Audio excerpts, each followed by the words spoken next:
cho ô cả chẳng thế ai ra lâu nhé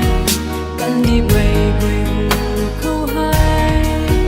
riêng riêng ấy nắng ta sợ thấu đi thế dầm riêng đây là cả chẳng lại cho ô cả chẳng thế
Giang mây,